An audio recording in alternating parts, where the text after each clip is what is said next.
Today I want to talk about dealing with losing an animal. I haven't lost Coco Bean yet, but she has not been doing well.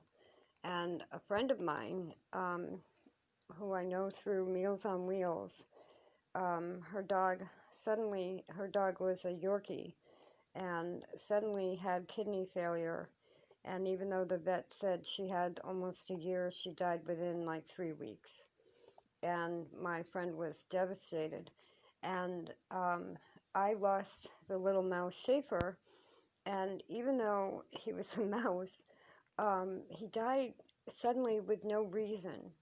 I mean, I woke up and he was gone.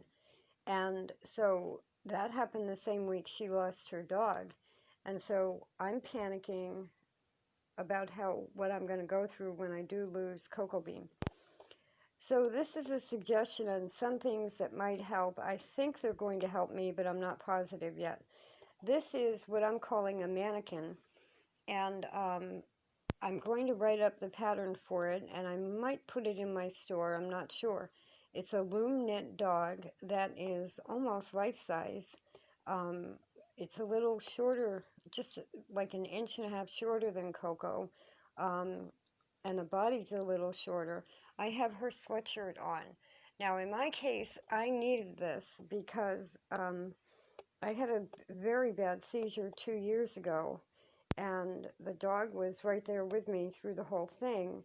And I have this permanent image now of the dog next to me.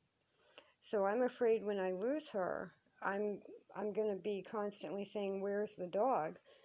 because of the shape in that image that became permanent. So I needed the same brown shape. So I made that. Then I've made a few of these. This one is Coco, but I started by making mice finger puppets because they're actually going to probably end up being service dog training tools. And I have a few different mice things around now, like stuffed mice, but I finally got through the mice and got to Coco Bean. So this is a finger puppet, and this bothers me a little bit. This is very comforting, the mannequin. I'm calling it a mannequin because it's loom knit, which means there are spaces when you stuff it, and I'll explain where I took that to in a moment. But in the meantime, I did a little Coco Bean finger puppet because, I take her everywhere with me. And this is kind of a discreet way to take her everywhere with me. So then, well, I actually did this one first. This is 2 strands on boy looms and worsted weight yarn, and I didn't like the spacing. What I'm going to do is make her leg covers. I was going to redo the whole pattern with 3 strands, but 3 strands on boy looms is really hard to work. So I switched to circular needles, and this is my hand puppet. Now, part of the problem with that seizure was not being able to remember to call 911, which I've had a real problem with. And I still, if I have a seizure, don't remember to call 911.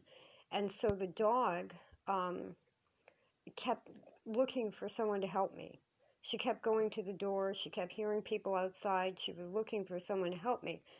So I'm hoping that keeping a hand puppet of the dog and using it with, and you'll have to excuse the mess, a hand puppet of, this is a Melissa and Doug, firemen, and I'm waiting for the policeman to get here. Now, this is 911. I mean, what other example do we have except the firemen rushing in to save everybody on 9/11? So this should prompt me to be able to call 911. And the police, sometimes in the old days when you hit 0, if you just kept hitting 0, you'd get through to the cops. So I'm working on this with seizures and the idea that I'm not going to have a service dog. But just as far as grief, um, the girl who lost the Yorkie has an elderly mother with dementia, and she loves this. And I offered to make her one as a Yorkie, and she said, "That's not my Daisy." So, and then I showed them this, and they said, "That's not my Daisy." Everybody is going to deal with grief and losing a pet differently. And in my case, Coco's not really a pet; she's a service dog, and she's more of a tool. Even though I spoil her and everything, um, I keep her in structured spoiling. So she usually has to do a task before she gets a reward.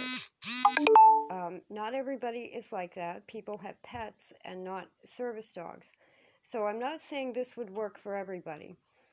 They do make imitation dogs that you can get on eBay for about $19.99, and they're very realistic. Coco's a Whippet dachshund, so they won't have one for me. Um, but I did look at the Yorkies for my friend, and they're, to me, they're spooky.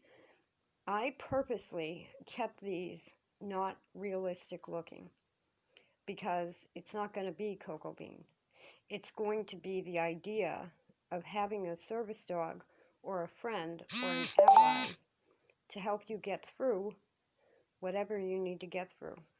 So it ended up that this hand puppet, which is really, I'm working on sock puppets now. This is 3 strands done on boy circular needles. Very simple face, simple ears. It's wonderful. So I'm going to talk to Coco Bean. And as I'm talking about Coco Bean, here she comes. Now, when I showed her this shape was so true, she thought that I got another dog and she started to attack it for a minute. Before my friend's Yorkie died, the Yorkie saw this, went right up and started to smell the rear end. This looks like a dog to dogs. So I think it's a way to have a dog shape in your life. And this is a way to be goofy with your dog. Very easy to make on spool knitters. And this is very easy to knit on circulars. There are ways that you can prepare for grief and for being able to function without the dog or pet that you've been used to.